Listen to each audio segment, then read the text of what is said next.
Welcome, everybody, to this episode of The Monthly Blend, a monthly video podcast brought to you by Next, powered by Shulman Rogers and the Big Idea CONNECTpreneur community. I'm Tian Wong, founder and host of the Big Idea CONNECTpreneur community, which is a global community of over 25,000 investors, founders, and business leaders around the world. I'm also CEO of Opus 8, which invests in customer relationship management and business process outsourcing companies.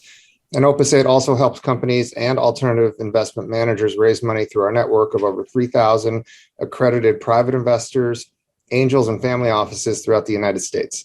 Along with my co-host, Anthony Millen, who's founder and chair of Next, powered by Shulman Rogers, we are pleased to bring you this monthly video podcast, which will cover trends, information, and interesting research and tidbits, as well as fascinating interviews with game changers and newsmakers here in the Washington, D.C., Baltimore Metroplex. Anthony and I started this podcast a little over a year ago as a way to increase awareness, to break down silos, and as a mechanism to do our part in helping to bring this region together and to help foster innovation and entrepreneurship here. Today, we are absolutely thrilled to have a conversation with the leaders of the two major technology councils in the DC, Maryland, and Virginia regions. Marty Rosendale has been CEO of Maryland Tech Council for the last 4 years. He's also a partner of Newport LLC and host of the Capital M podcast. Jennifer Taylor is president and CEO of the Northern Virginia Tech Council, and prior to that, has held senior positions at the Consumer Technology Association and AARP, among many other things. I'd love to give our guests the opportunity to self-introduce themselves a little more fully. And Jennifer and Marty, I'd like to thank you for joining us today. And why don't we start with you, Jennifer?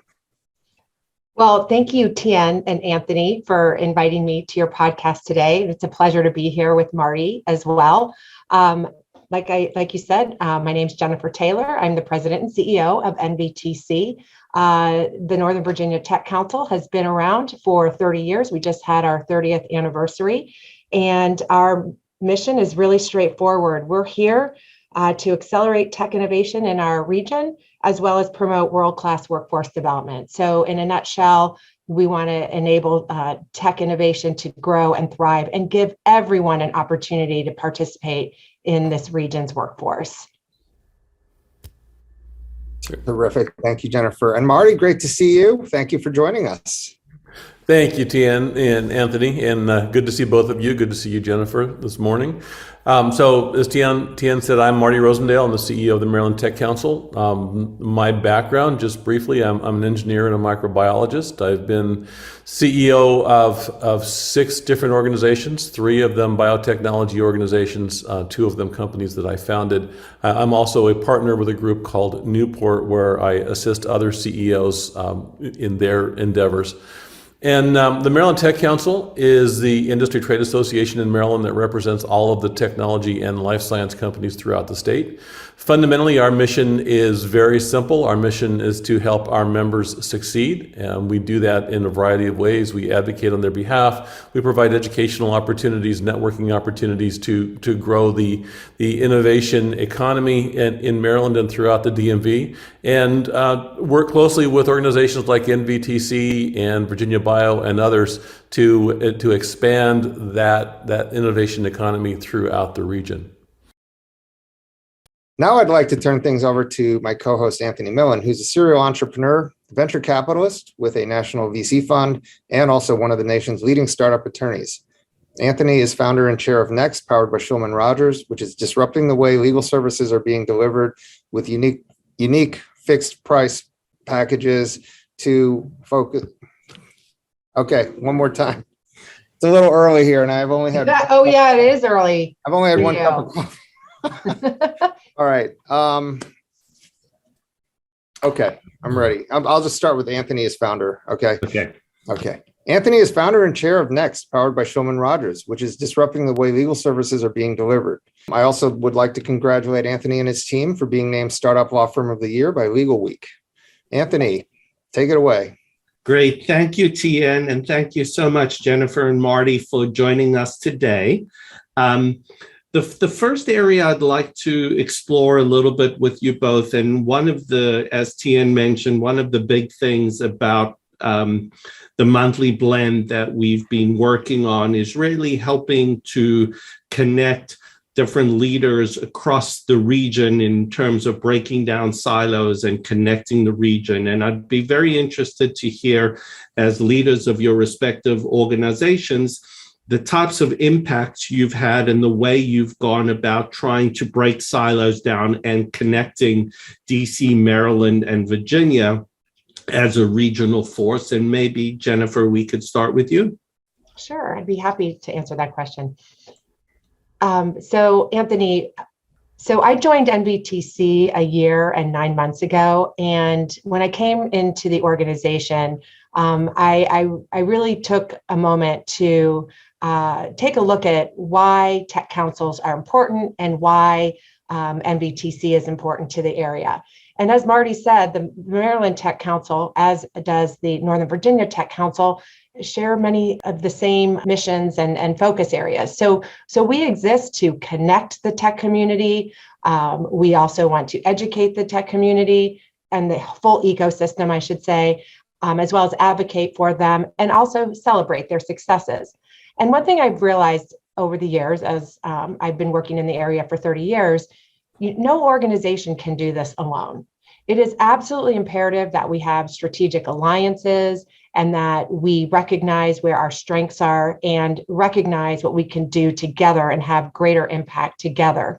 So a specific thing that NVTC as well as the Maryland Tech Council has done is Marty and I both serve on the Connected DMV Board of Trustees. It's led by Stu Solomon. So this is an example of where through Stu's leadership and through Connected DMV, we're coming together to harness the capabilities of the and reach of the industry, academia, government, and nonprofit sectors to innovate solutions to address some of our region's most complex problems. So this is an example of how we are all coming together to do just that. And some of the complex problems that we're going to talk about is addressing the region's skills gap, making sure we provide value to entrepreneurs and startups so that they can be successful. It's really important that strong economic regions have tech councils to bring the community together. And under my leadership, I am a big proponent of working with other organizations, and we're just getting started. Marty and I have had conversations about co-promoting our events and down the road hosting an event together. So I just wanted to share that as an example of how we are embracing and trying to promote the holistic region collectively. That's very exciting to hear, just the kinds of collaborations that are happening. And like you said, it's just starting. So we have a lot to look forward to as you work towards increasing that. Marty, what are some of the things from Maryland Tech Council that you and your organization have done to try to connect DMV as a regional force? I think there's a number of things, Anthony.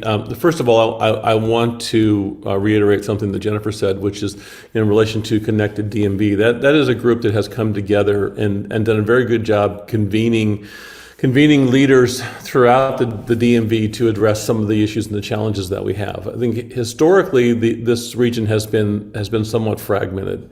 When Jennifer came on board, she and I had a couple of early conversations. This was just before the pandemic hit. That seems like it was 5 or 6 years ago. I know it wasn't quite that long ago. But we talked about the fact that many of us are relatively new in our positions, which means we don't carry the baggage that our predecessors carried. That allows us to think, I think, a little bit more openly about the opportunity to get together to collaborate. And at the Maryland Tech Council, and I suspect Jennifer feels the same way, we view ourselves as a convening authority on specific topics. Part of our job is to bring organizations together Later today, I have the privilege of sitting down in a fireside chat with Jonathan Hollyfield, who wrote the book, The New Economy and Inclusive Competitiveness. And in that book, and I recommend it to anybody who's interested in inclusivity and diversity to read that book, he talks about keeping it simple. And with respect to this kind of bringing people together, he uses an acronym AOL. It stands for Aggregate, Organize, and Leverage. And we look at this when we have a project, like say a workforce project, whether it's cybersecurity or life sciences. The first step is to aggregate all the involved parties, the academic institutions, the government institutions, the industry organizations, bring them together and then organize into a cohesive unit to talk about the challenge. And then from there, once you've got that, leverage it.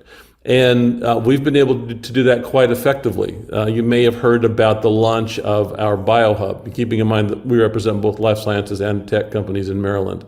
Well, we brought together, when we realized that there was a significant workforce challenge in Maryland, as well as a challenge with respect to lab space and other things, we were able to bring together, aggregate the academic institutions, the government institutions, the industry, and come up with a plan, organize into a plan and a process to take this forward and resolve these issues. That allowed us to leverage that, and we were able to raise $5 million in funding, seed funding, to kick this program off. That's the kind of thing that we're focused on when we look at growth, when we look at disfragmenting or defragmenting the region and bringing together organizations and breaking down some of those silos throughout the region. I also want to add, Anthony, if I may, that it's important to recognize that within the different states, each has strengths that are unique to their area. So we should embrace that and we should learn from one another. So case in point, Maryland is a major hub in the life sciences biotech area. And that is something we should celebrate as a region. And recognizing that there will be growth across the river as well in Virginia. But that is something that's very unique and special about Maryland in the 270 corridor. And then on the flip side, in Virginia, we're very proud to be a data center capital of the world. We just released our Virginia Data Center biannual report.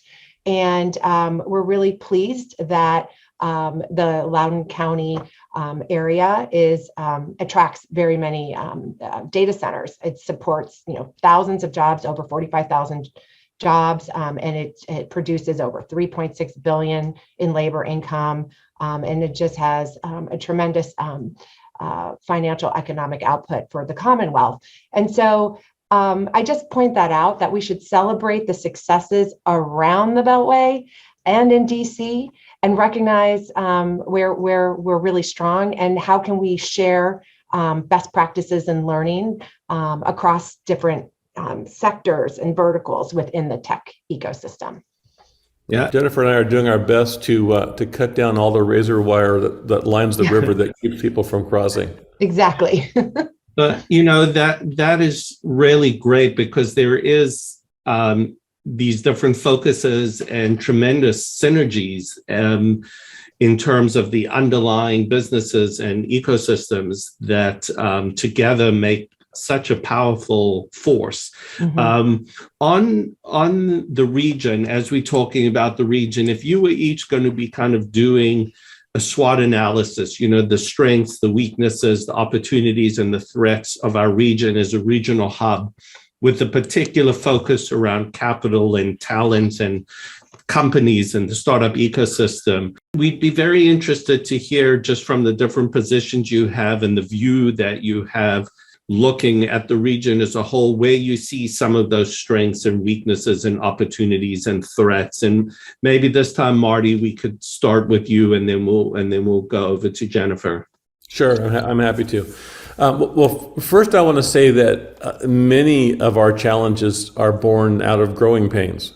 This region has been growing dramatically, over the last decade. We've exhausted our workforce in almost every way. Workforce has become a big issue for everybody. It doesn't matter whether you're the local grocery store or you're the local cybersecurity firm that's trying to protect the world. Workforce has become a major issue because we've been growing, and TN, from the work that you do with CONNECTpreneur, the number of companies that need capital in order to grow. So we have a tremendous capital need because of that growth. But these are growing pains. I mean, they're painful. Don't get me wrong. They're challenging, but they're good problems to have because they represent significant growth. And so areas where we need to focus on these challenges, we need to focus on that talent. We need to focus on bringing together academia and government and industry to build that talent pipeline to provide the workforce for these companies as they grow and the workforce of the future. We need to focus on that capital. We need to bring more capital into this region. Part of that is working with the leadership teams in these companies to help them understand the capital markets and how to access that capital. My personal opinion is the capital markets are international markets, and we should help our companies understand that and help them access that international capital. And as we do that, I think we'll find that investors will see more and more the value of the companies and the businesses being produced in this region, and we'll see more and more of them show up here, which will be a good fallout from that. But these are the areas that I believe we need to spend a lot of time focusing on. And as we focus on workforce, we have a tremendous opportunity. The innovation economy has created an opportunity to be more inclusive than we have in the past. And so outreach into disconnected communities and pulling them into the innovation economy has to be a big part of what we do. I like to say it used to be a moral imperative to be more inclusive. Now it's become an economic imperative. And we have to get in and make that happen. Jennifer, what are some of the things you see as our region's strengths and opportunities and challenges? So to build on what Marty was sharing, I think that from my perspective and from the perspective of NVTC, the area of capital is something where we have opportunity for growth and improvement. Startups and young companies need greater access to capital. And in my opinion, we can do a better job of providing mentorship and help entrepreneurs accelerate their business ideas and their innovations. There are many boutique niche organizations to aid in this effort. I'm meeting more and more each week that I'm in this job from organizations like TIE DC and Open. And so one of the things that we're going to be working on, and this aligns with our strategic plan that we completed last year, is providing more value and more assets that can help entrepreneurs thrive in this area. So that's an area we're going to be focusing on. So I think accessing capital for smaller businesses is an opportunity, and this is where tech councils can aid in that effort. And again, not build something from scratch if we can leverage partnerships and relationships with organizations who are already doing this successfully. As it relates to talent, we've been reading in the news for years that we have a skills gap around the country. I have the pleasure of having 12 university presidents on our board of directors. And when I speak to them, some of them will push back and say, well, there isn't a skills gap. It's just a mismatch. And so this is a strength that we have in our area. We have a lot of talent. We need more, but we have amazing universities and community colleges and alternative pathways to access these jobs, like through apprenticeships and other work-based learning and certification opportunities. And so we need to leverage the talent that we have that's coming out of our regional schools. And so I see it as a strength, but again, we have the opportunity to do a better job of making sure that they are prepared and have the skill set that they need to access these thousands of open jobs that we have across the region. And, we can't address the skills mismatch, if you will, without bringing the companies into the fold. And so again, here's another opportunity. In today's world, companies have to inform our educators what are the specific skills that they need for their specific companies. We are starting to see we're seeing real examples of companies. I'll point on Deltec, for example, here in Northern Virginia. They have a scholarship program. They've just announced it. They're working with Mason University, and they're going to be, collaborating with Mason on the specific, types of skills that they need to fill their open jobs.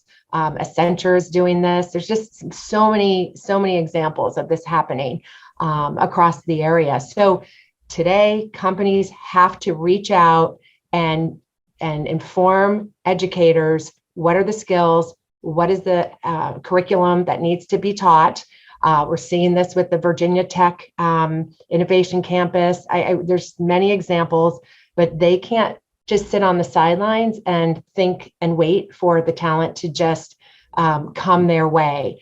They also need to brand themselves. A lot of the government contractors, for example, they need to brand themselves and communicate that they have just as meaningful jobs as, the tech companies that we see in the consumer-facing world. So a lot of young people may not know about what these government contractors do, as an example, and that there are very exciting job opportunities for them. And it's not just the tech companies, it's also the service providers and the law firms and the big four.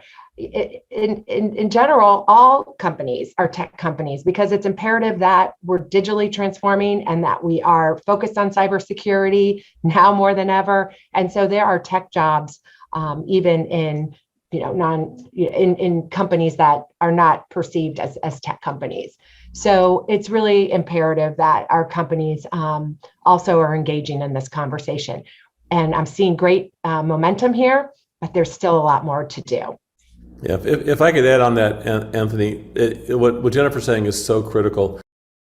Historically, the academic institutions haven't been incentivized to produce graduates that get jobs. They've been incentivized to produce advanced degrees.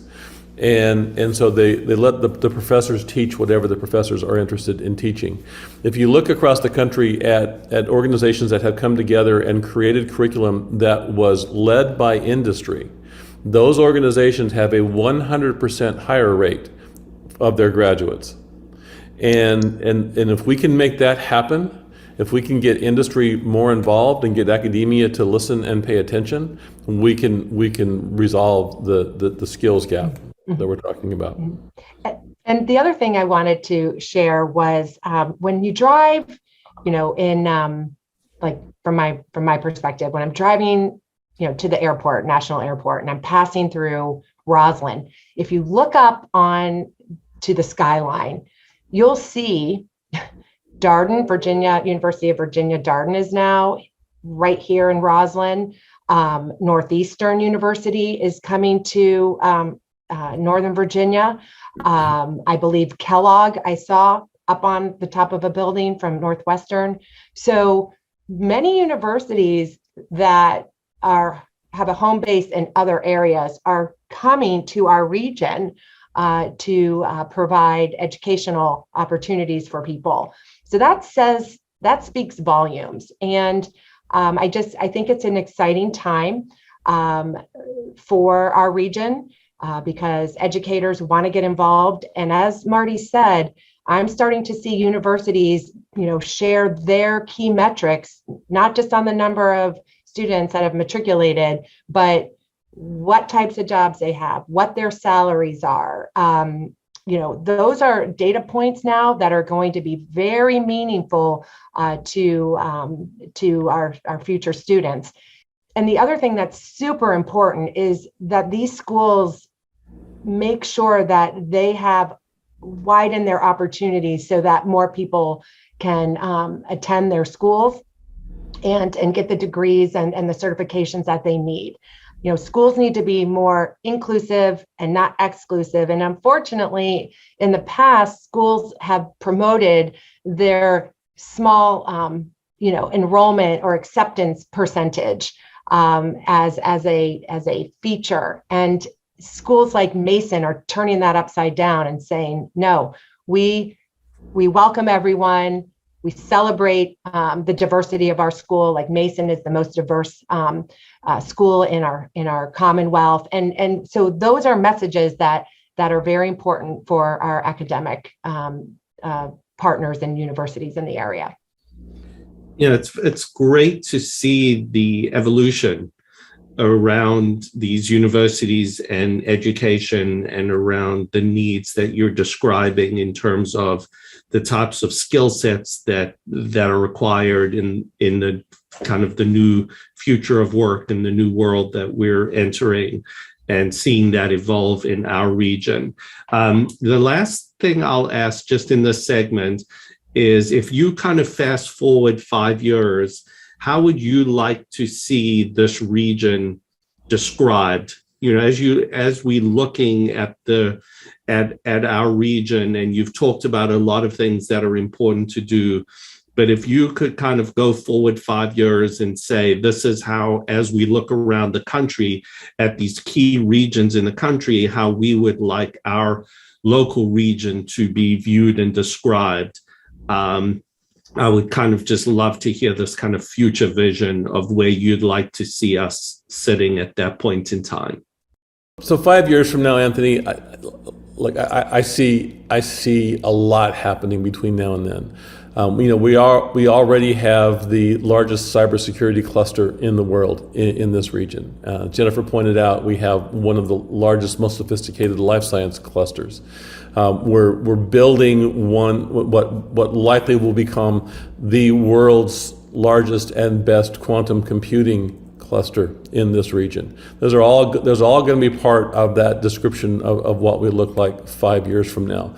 But on top of that, we currently have one of the most diverse populations in the country. And I think that's been driven by a number of things. Proximity to the government has made us an international community. And so we've got this amazing diversity throughout the region. And our job now is to be more inclusive. And so I would like part of that description 5 years from now to be that we are not only the most diverse population in the country, but we are the most inclusive, because that inclusivity will make our companies more competitive in world markets. And that's going to be critical going forward. And Anthony, I would like to say that in 5 years, I would like us to regroup and say that the National Capital Region has truly become the most vibrant and collaborative tech community in the world. And to do that, we need to have an innovation destination that we're working towards. So that means really investing in our workforce to fill these jobs so that our companies can grow and thrive and have positive impact. We need to continue to focus on economic growth and encourage and support organizations from startups to our large organizations to continue to innovate and develop smarter and better ways of doing things, whether it's in the workforce or in our education sector. And then community, we need to work together so that we are a place where people feel welcome and where people enjoy working, learning, living. That's what I'd like to see in 5 years. And what separates our region from any other tech region in the world is that we have our federal government right here at our core, and they are the largest purchaser of tech products and services. And we are very blessed to have them at our core, our federal government, because it fuels our regional economy. And many of our organizations in the Maryland Tech Council and the Northern Virginia Tech Council are working in an effort to enable us to have national security. And whether it's in the life sciences area, or whether it's in cyber, or whether it's in data analytics, digital transformation, our region is very unique And it's something we should celebrate, and it's something that we should welcome others to come and join and participate in. Great. Well, thank you. That's a lot for all of us to aspire to, and will be exciting to see how we all kind of move forward over the next 5 years. With that, Tien, I'm going to hand it back to you. Yeah, great. Really inspiring 5-year visions from Marty and Jen. I mean, I really hope so. And I think I'd like to pick up on some threads that both of you discussed, which is obviously the necessity to attract capital, to attract talent to our region. And, Marty made a very, very good comment, which is, inclusivity is no longer a moral imperative. It's now an economic imperative. So I'd like to hear a little bit about, what Northern Virginia Tech Council and Maryland Tech Council are doing to promote ESG and diversity inclusion among your own organizations as well as your member organizations. Are you doing anything special, or can you talk a little bit about that? Well, I absolutely can. I know Marty's definitely prioritizing diversity, equity, and inclusion, as we are at MVTC. It is one of our 4 key strategic pillars. And what we have done specifically over the past year, and we are going to do more, is we are being very intentional about ensuring that our board and our membership is diverse and represents the full community, not just in age and race and gender, but also diversity of thought and we want to make sure we have a whole range of companies represented on our board so that it truly represents our community. And also we're taking a look at, how we're just being very intentional about inviting people to be part of our organization. So that's number 1. Number 2, we've developed a diversity, equity, and inclusion community of interest. So this is a peer-to-peer group where many of our members come and share best practices. We're just getting started there. We've had a number of great events and conversations and education opportunities there, but we intend to amplify that even further. So those are just 2 examples. But at the core, as we all know, the more diverse your workforces are, you're going to get more perspectives, you're going to reduce your chance for risk, you're going to learn more. And quite frankly, I like to work with people who aren't like me. I like to learn other things. I don't want a bunch of people working around me that are just like me, because then I'm not going to grow and develop and learn new things. So it's something that is very important to us as an organization, and it's something we're going to be very intentional about focusing on. That's terrific, Jen, and it's been great to see the changes since your tenure started. How about you, Marty? Sure. So Tien, a lesson I learned a long time ago is that diversity in the leadership really matters, and it absolutely makes you more competitive. A friend said to me about a year ago, we were talking about this topic, and she said, if your leadership and your advisors are not diverse, then your perspective will be limited. And I think that's an interesting statement, and it's absolutely true. Now, when the conversation around inclusivity, diversity, and equity escalated during the pandemic, I really wasn't sure what a industry trade association, what our role ought to be in that. And so I spent a lot of time talking with our members, talking with our board directors, and those conversations all kind of ended up on a similar topic, which is technology has historically contributed to the problem. Access to technology has been a problem. It's created the technological gap, which has contributed to the social gap, which has contributed to the economic gap. And frankly, one of the things that we learned in the pandemic is that we are moving much more rapidly to a cashless society than we had been before the pandemic. And if we don't become more inclusive, we are going to have large groups of people in this country that will be excluded from the economy. And we can't do that. We absolutely can't do that. So the approach that we're taking, we created our inclusivity, diversity, and equity group. We brought together some very senior leaders that are passionate about the topic. and formed what we call the TI2 initiative, which is the Technology Inclusivity Initiative. And the focus here is multiple. One part of the focus is how do we help the tech workforce become more diverse and inclusive? What can we do to drive that? How do we become more inclusive with respect to disconnected communities throughout the state and throughout the region? But also, how do we identify and promote technologies that are going to reverse this trend of technology being a part of the problem? How do we identify and promote technologies that are going to improve inclusivity and improve equity?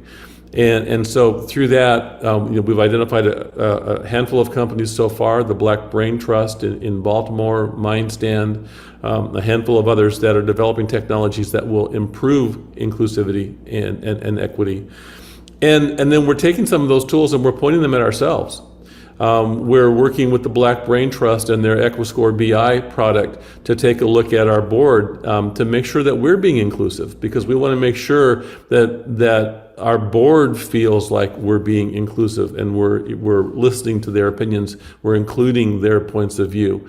And so we're pointing some of those tools directly at ourselves to see if we can, how we can improve our own organization in this process as well. So those are the approaches that we're taking. Again, I believe strongly that inclusivity, diversity creates a competitive advantage, and it will create a competitive advantage for the entire region. Terrific. Well, thank you for that. Oh, go ahead, Jen.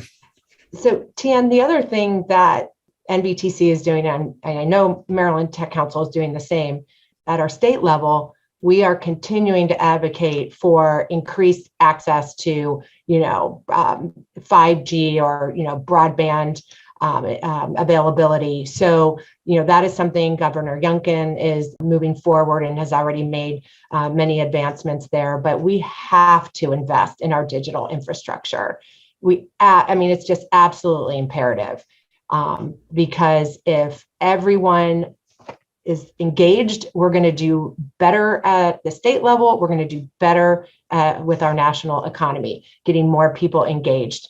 We've got to address this divide that just keeps getting bigger and bigger with each year. So I like what Marty said, that technology, it does so many good things, but it can also, sometimes it's negatively impacting our growth.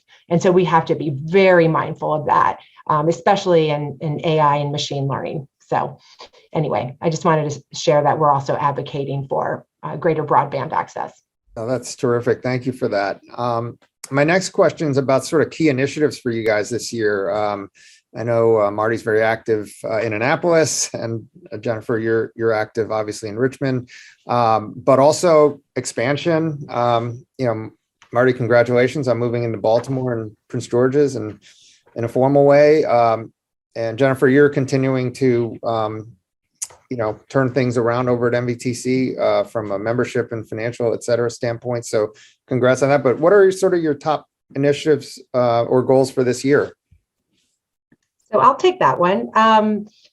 So the goals for MVTC for 2022, this calendar year, and then moving into our next fiscal year, are really focused on four things. And this is at a very high level. We want to continue to grow the tech community. At MVTC, we want to continue to grow our membership. I'm pleased to say that since I started, we've grown our membership almost 30%, and we continue to grow it. So what that says to me is organizations want to be a part of where tech thrives, and they want to connect with others to help them grow their businesses. So we're going to continue to grow our tech community.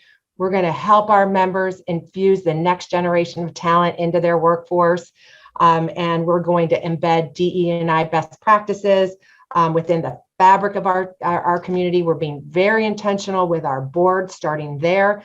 I've done assessments of the breakout of how our board makeup looks, and we are being intentional when we nominate new leaders to participate in our board to make sure that we are reflective of our tech community. So that's exciting. And we're also going to continue to evolve and modernize in anticipation for the future. So for NVTC, since I've come on board, I've prioritized making sure we're member-centric. We as a council are here to support our members. That is our main purpose, and that is explicitly stated in our bylaws. So we'll never lose sight of that. That is our core value, to serve our members. And then from an operational perspective, we're a tech council. I'm introducing as many digital SaaS platform tools as we can, because if I can automate things, then I can free up my team to be forward facing and to serve our members. So we've already done a number of things, but for 2022, the next thing we're really going to focus on is our digital experience. We're going to reboot our website, make it easy for people to join, make it easy for people to connect, and make it easy for people to sign up for our events. And the last thing I'll just share is we're going to continue to have more events, a lot of them virtual, and they're free for anyone to attend. So I welcome anyone across the country to come and listen to our speakers. We've got some great keynotes coming up. Terrific. How about you, Marty? Well, so I just decided that my first priority is to go visit Jennifer and learn what she's doing with technology. So that sounds fascinating. I'd love to see what you're doing, Jennifer, and how that might apply to the Maryland Tech Council. Everything Jennifer said applies to MTC as well. It's about growth, and I have said since the day I came into the organization, our only mission is to help our members succeed. That's what industry trade associations do. And we do that through a lot of ways. And growth of the organization is important because that gives us leverage. The bigger we are, the more leverage we have in Annapolis or Richmond or on Capitol Hill. And so growth of the organization is important. And we've been growing very well as well. We're up to 550 members as we speak. And so that growth is a big part of the next year as we look forward. But again, just like Jennifer pointed out, workforce development is key. And the only way that we're going to do that properly and well is if we convene the right parties. They have to come together. They have to organize. Government, academia, industry have to come together under the leadership of industry to make that work. And so that is a big part of our focus and our growth plan going forward in the next year as well. So that's a long way for me to say I agree with everything Jennifer said. Oh, that's great. Yeah, I mean, it thrills us to see you guys collaborating or hoping to collaborate down the road as well, operationally and otherwise. Final question for you guys is about the future of workforce. I think it's a little bit early days in terms of how things are going to play out in the long run. But, how do you see these big questions around future of work? Not only for you guys, as well as for the companies in the members you have, as well as sort of companies in the region. And we have a diverse group of companies here, ranging from cyber to life sciences to GovCon. I mean, how do you see this stuff playing out if you had a crystal ball? I don't think anybody knows yet. I got to tell you, the number one question when I'm talking to our members that I get is, what is everybody else doing? And that's because they haven't figured it out. I mean, there's a strong desire to bring people back to the office because it drives culture. It keeps people connected. Technology has been great. Without technology, the pandemic would have been far worse than it was. And so the technology is certainly helpful. I don't believe, and our members don't believe, that it's ever going to go back 100% to the way it was. There's always going to be hybrid environments now.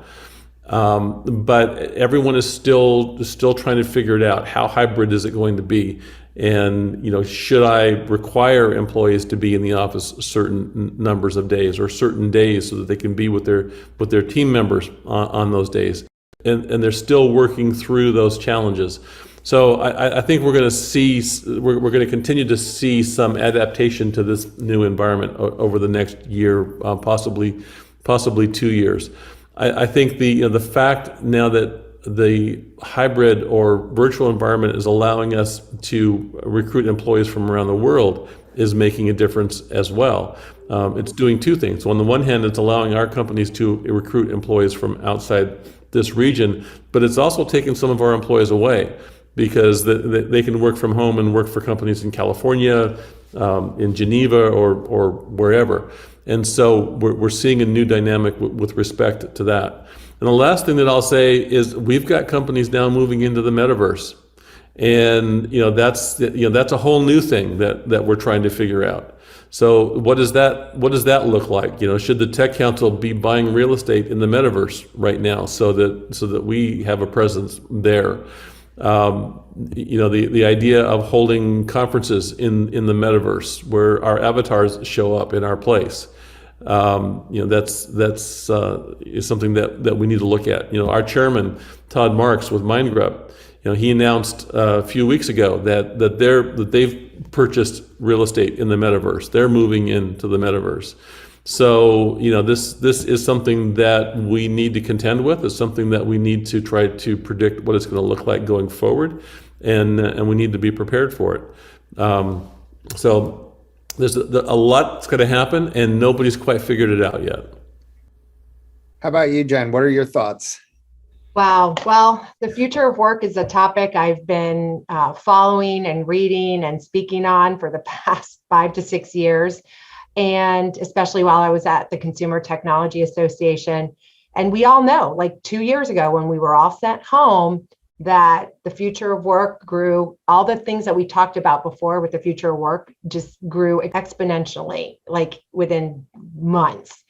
And I'm not going to tell a lie. It was hard for me to get used to working from home and being on Zooms all the time. But now that I reflect back over the last 2 years, I've met more people. I've been able to get more quality work done because I'm not wasting time driving in the car or even like getting dressed up every day. I feel more relaxed. I feel like I can do more quality work. I'm meeting more people because I'm not having to drive. Everything before was meeting people in person. Now, with that said, moving forward, I think what we're going to see is hybrid environments because there is a place, there's really a benefit for letting people have a good quality chunk of time, whether it's a couple of days or it all depends on their role, where they can get their individual thinking and their individual contributions done in an environment that they enjoy working in, and that's home. And then they can have like some balance. And if they have young children, they can go take a break and spend time with them. So with that said, though, we need to still have places where we can collaborate and brainstorm in person. Those serendipitous conversations and ideas that come out from being in person are so valuable. So I think we're going to see a hybrid, and I think it's going to be based on each company and what they want to do and what type of business they're in. And the last thing I'm just going to share is that I think now with the future of work, what I'm hearing companies do, and I'm trying to do this as the leader of MBTC, is really look at our employees as human beings. How do they show up at work every day? I show up, and I'm going to have this conversation with my team.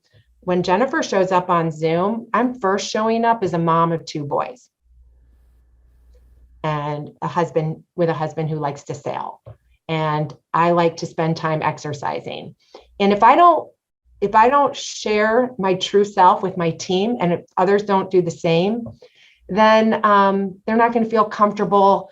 And I think the more comfortable we make people feel, and here we go back to the inclusivity and the diversity, let people show up as their real selves. And I think you're going to have better team building.